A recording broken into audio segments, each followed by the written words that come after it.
a Sunday morning in the summer of 1942, a United States Navy airship came in low over Daly City, just south of San Francisco, sagging in the middle, both engines quiet.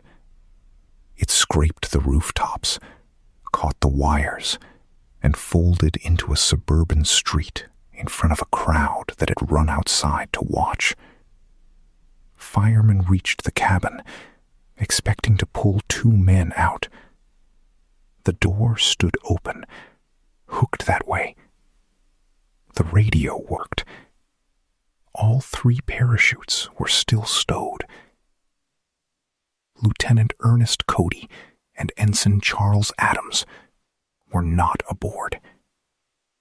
Their airship had come home without them, in daylight, over a coast that watched it all the way in.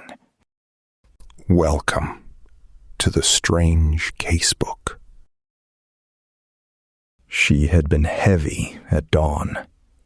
Damp had settled on her overnight, and she would not lift what she was meant to, so Cody put his 3rd crewman off.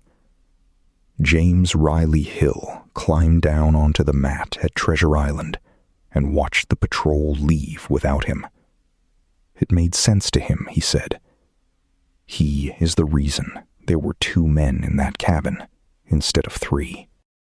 The 2 who went were not beginners.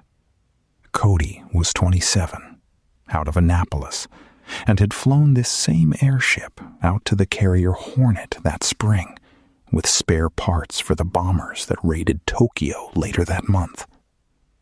Adams was the veteran, more than a decade of it in airships, the Los Angeles, the Akron, the Macon.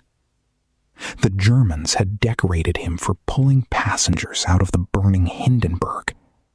His commission came through the day before, so this was his first patrol as an officer. They lifted off at 3 minutes past 6 on the 16th of August, a small patrol blimp called the L-8 on a 4-hour box out to the Farallon Islands and back. The coast believed there were Japanese submarines under it that summer, and blimps were how you hunted them. Slow, low, close enough to see a shadow move. An hour and a half out, Cody reported his position off the Farallons, then sent the only interesting sentence of the morning. "Am investigating suspicious oil slick. Stand by." They dropped 2 flares to mark the water. Nothing in it sounded hurried. It is the last anyone heard from either of them. There were people underneath them. The Liberty ship Albert Gallatin saw the flares, and the fishing boat Daisy Gray stopped her work to watch. Her mate looked up into the gondola and counted 2 men in it. For most of an hour, both crews watched her circle that slick, dropping to 30 feet above the swell and lifting away again. Nobody fell. Nothing happened at all. By 20 past 8, the squadron knew the radio had gone quiet, and when she still had not answered at 10 to 9, they put float planes up. Shortly after 9, the men on the boats watched her drop ballast, rise, and turn east for San Francisco. This story has 2.5 hours left in it, and somewhere inside them, the cabin emptied. The coast kept seeing her. A Pan-American pilot passed her near the Golden Gate and thought she looked under control. A search plane found her minutes later, climbing higher than she had any business being. A boy with binoculars told a San Francisco paper he could see figures in the cabin. A golfer said a parachute came down over the water. All 3 parachutes were still aboard. People see what a morning like that asks of them.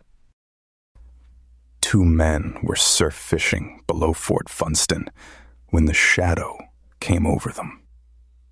She came down onto the sand, almost at their feet. They grabbed her lines and tried to hold her. The cabin door swung by their hands. They looked in. Nobody at the controls. Nobody to shout to. Then, the wind took her out of their grip. She skidded up the beach and battered against the cliff until a depth charge of 325 pounds worked loose and rolled down the slope. It did not go off. Lighter by that much, she rose over the embankment and went inland. At about 11:30, she came down in the 400 block of Bellevue Avenue. The cabin nosed into a telephone pole. The tail swung into the wires and threw sparks across the street, and the envelope settled over a freshly waxed car. Nobody was hurt. A volunteer fireman from next door got there first.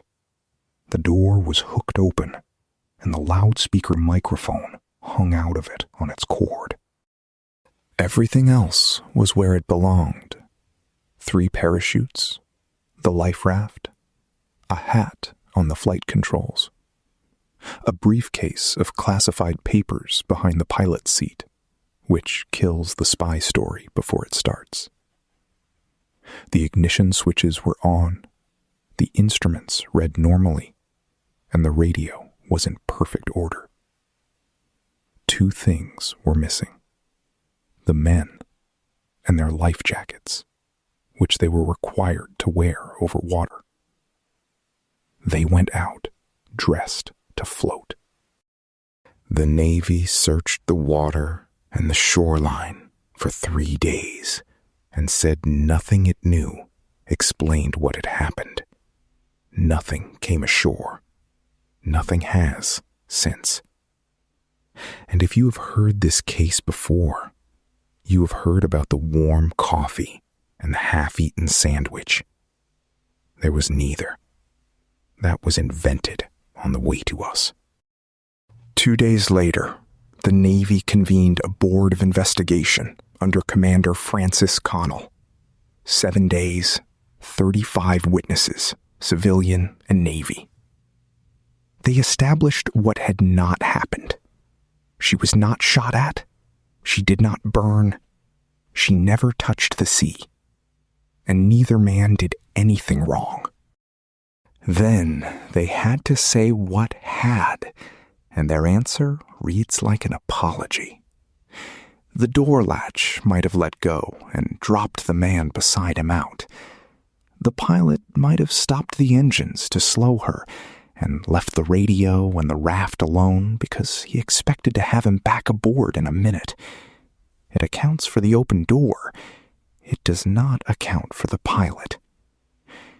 Their report carries a line you can hear the shrug in.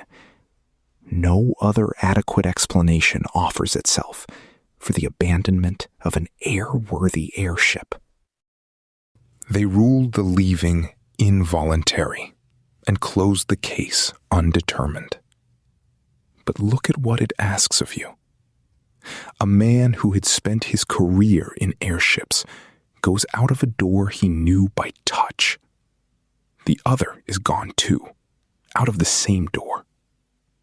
And neither of them, in a cabin you can cross in 2 paces, gets a hand to a working radio. The country filled the silence fast. A submarine had taken them. They were spies who had arranged the taking. A stowaway had overpowered them both and then vanished himself, which solves 2 disappearances by inventing a third.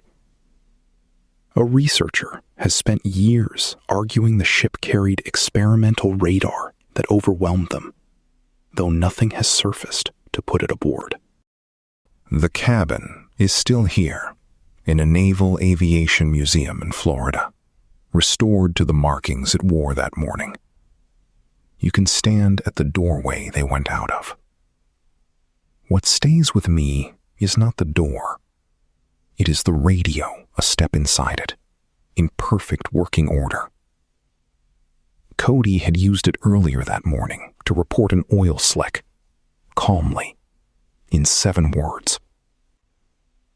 Whatever came for those two gave them time to stop the engines and open a door, and no time to say one sentence about why.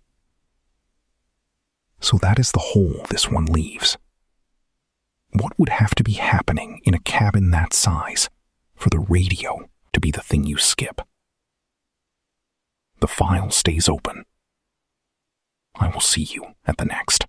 If you'd like to sit with more cases like this, subscribe. The file stays open.